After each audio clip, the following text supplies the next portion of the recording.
it's taken me a little bit of time to actually get around to talking about this warband right here. This is my Defenders of the Iron Wall Trench Crusade warband, and my favorite faction to play on the tabletop. And today we're going to be talking about the project. So we're going to talk about painting, the inspiration, a little bit of lore, a little bit of list building, all of the good stuff.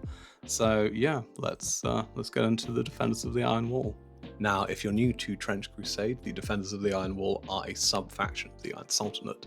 They are the more gunline element of the Iron Sultanate, as they have access to artillery and additional sappers, and their whole lore is they are the defenders of the Great Wall, which is anchored by the Tauros Mountains and the Zagros Mountains, and they protect the lands of the Sultanate. And atop the walls, they man these artillery batteries and sniper positions, and they keep the forces of hell out of the lands of the Sultanate. And that just felt really cool to me, that you had these men and women atop the walls with these like sniper rifles just leaning down and taking shots and firing giant artillery pieces, and they've got like access to engineers because of all the engineering work up there, and just for explosive stuff, which is super cool and really sort of sold me on the faction because it was more of a gun line, and I love a gun line. It's that more sort of defensive play and that more sort of setting up strategic fire lanes, which really drew me. With most projects, I like to start with the color scheme.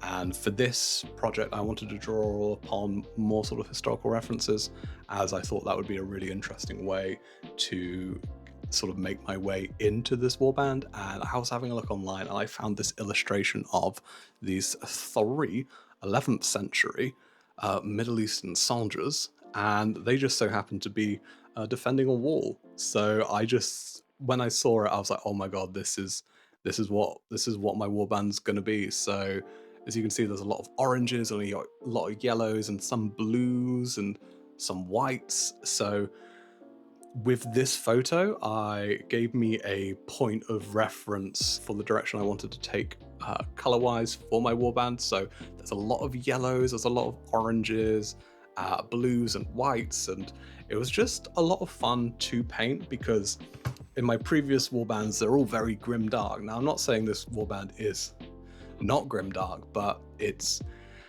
a slice of color, which I find really refreshing about the Iron Sultanate in general. They are very colorful, and it's a great excuse to be colorful, and it was just really nice to have that slice of vibrancy in a very, very grimdark setting. And I really enjoyed it, from mixing up all of the oranges and the salmon oranges for the engineers, to the yellows, that sort of lemon yellow for the Azebs, all the way to the more sort of grim dark aspect, which is the brazen bull and that tortured flesh and oxidizing armor. It was just a great exploration of color for me, and balancing the sort of warmer aspects of this orange and yellow with the cooler tones of the verdigris, which I found really nice. Now, whilst I was painting the warband, I noticed that the Siladar, my leader of the warband, and the Janissary officer had capes, and I thought that would be a really fun opportunity to use some other materials. Now, I'm a big fan of using Q-tips for hair, and I wanted to do a similar sort of thing, but I didn't think that the Q-tip hair method would work too well for this much area, and I wanted to try and use a different material, and I wanted to convey the sense that whilst this warband has left the Iron Wall and sorted out into the lands which have been taken by the forces of hell,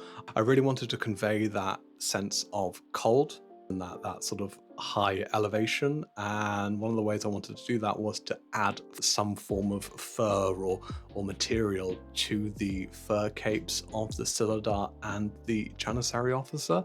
And I did find some wool, which I was really happy with. It was off a really old coat, and I just got a little bit off it, and it worked really well for the capes, and it makes them look really like thick and like warm, and I decided to also use it for the fur for the brazen bull, just to add that another element of grim darkness to the warband, and I really like the effect of it. It was a little bit difficult to use, and it did have a bit of a learning curve and a lot of try and try agains just with PVA, just sticking it down and making sure it looks dense enough that there wasn't too many sort of patchy areas.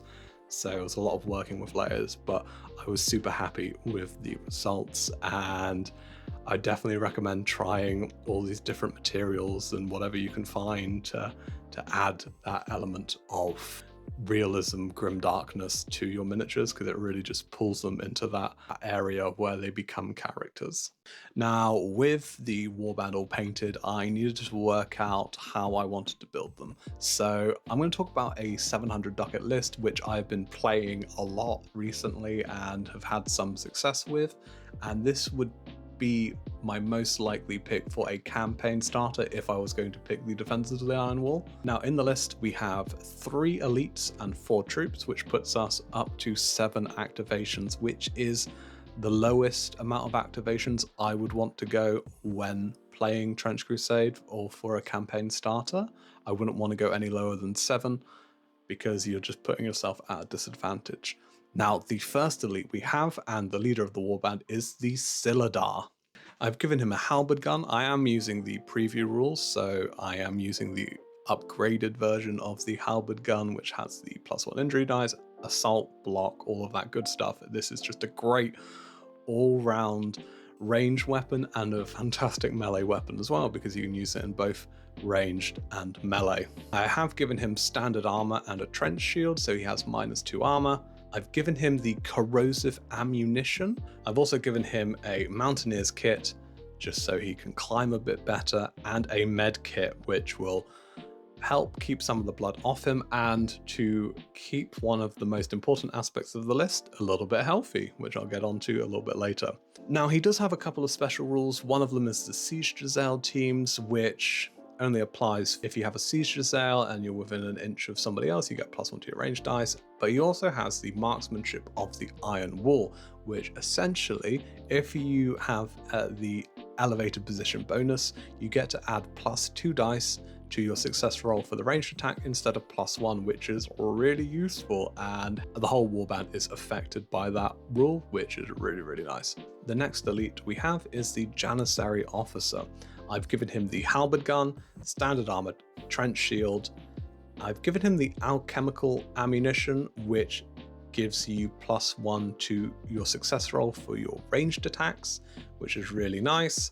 And I've also given him a med kit. Now, for our third and final elite, we have the Jabirian Alchemist. So I've given her the sniper rifle. I've given her a mountaineer's kit because I want her to be able to climb up and down buildings to get that elevated position bonus, because with the elevated position bonus you are rolling silly dice, +2 for a range, +2 for elevated position, +1 for the sniper rifle, so you're rolling at least 7 dice to hit, which is crazy.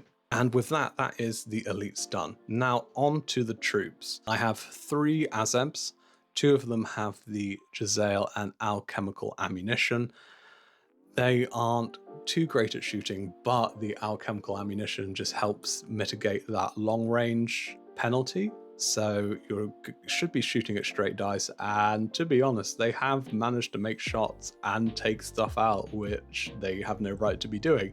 So to be honest, they can surprise you. Now for the third Azeb, he does have a musical instrument and gas grenades. Now the last troop of the list is the Brazen Bull. Now he is the centerpiece of the warband, and I've given him the Flame Cannon, which is a auto-hitting ranged weapon, and you basically just measure a 12-inch line. Anything within that line gets auto-hit. It has assault, ignore armor, and the fire keyword.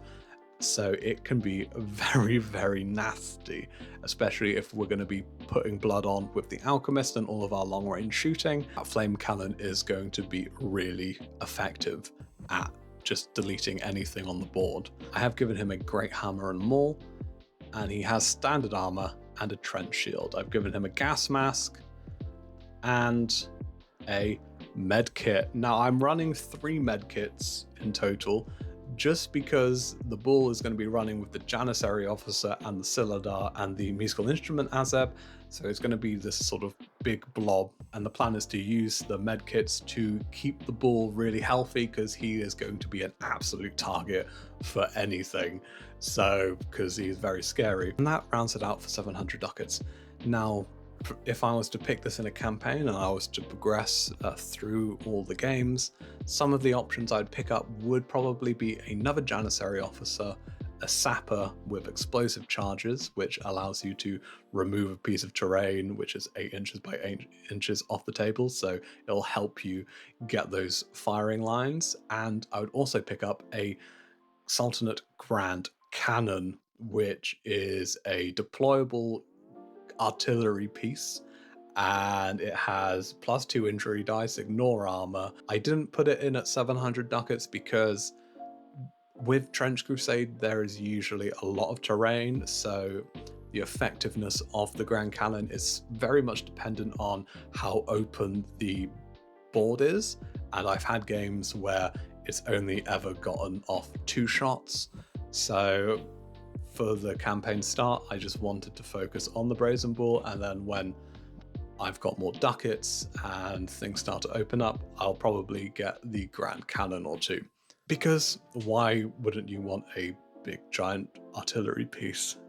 As factions go, as I've said, they are probably one of my favorite factions to play. They have a mix of a defensive playstyle with all of the long range weapons, and also a forward force, a vanguard force, which runs up and blocks for your shooting and does a lot of damage with the Brazen Bull, the Siladar, the halberd guns, all of that. So it's a nice mix of offense and defense, but it's primarily defensive, which is a playstyle I enjoy a lot more.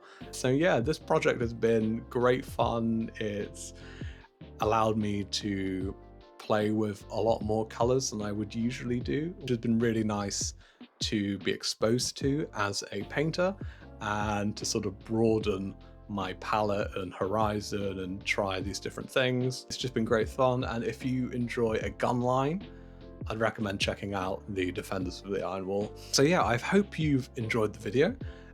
Let me know, as always, what you're working on and what you're currently playing, because as always, I do love to hear it. Thank you so much for watching. I really do appreciate it. I hope you've enjoyed the video. Let me know what you would run if you were to play Defenders of the Iron Wall. So yeah, I've been painting from the loam, and until next time, goodbye. Riggy, that's paint water. We don't drink paint water, even though it's very tempting. Is it tempting? Yeah, I love water so much. That's a guy who loves water.